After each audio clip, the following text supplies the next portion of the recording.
just take it slow, no? Step by step, makakarating ka rin or marireach mo din kung ano yung ninanais mo sa buhay mo, right? Hindi mo kailangang magmadali because every step, no? Sa every step ng pag-akit mo sa hagdanan na ito, Virgo, there is always a lesson to learn, no? You have to learn those lessons before you step, kumbaga, before ka humakbang paakyat pa ulit, no? So, bawat hakbang mo, stop ka lang doon and then take the lesson, no?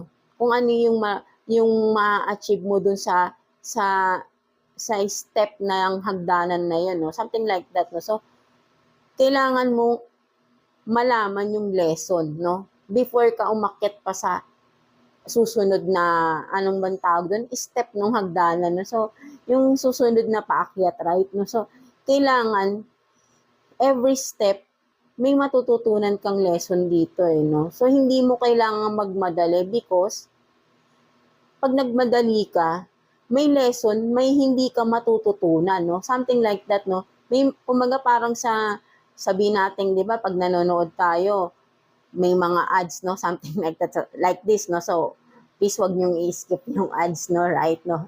So, yeah, thank you for those na hindi nag-i-skip ng ads, right? No? So, but then, parang ganun lang din yung sinasabi ko, no? So, parang, while watching some videos, no? Something like that, no? But then, may ads, no? May nakalagay, skip. So, in-skip mo yung ads, no? Something like that, no? So, hindi mo napanood yung ads, no? Something na, yung pala yung ads na yun ay importante, no? Meron kang matututunan sa ads na yun, no? Kumbaga, iniskipan mo, no? And then, paghakbang mo dun sa hagdanan, no? Umakyat ka. So, yung pag-akyat mo doon, nandoon ka na sa taas, no? So, doon sa sumunod na step, no? So, meron ka doon, meron na namang mga, kasi obstacle yan na kailangan mo lagpasan, di ba? Yung obstacle na yon, meron kang dapat i-apply doon sa natutunan mo, doon sa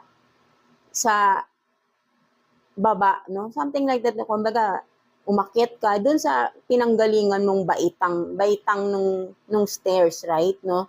Kaso hindi mo hinakbangan yun eh. Kumbaga nag-skip ka, right, no? Parang nilagpasan mo yung isang baitang nung hagdanan, right, no? Kumbaga nag-skip ka nga, no? Like sa ads, 'di ba? In-skipan mo. So hindi mo napanood yung ads, no? So wala kang idea ano yun. So, hindi mo alam ano yung lesson na nandoon, right? And then, nandito ka na naman sa susunod na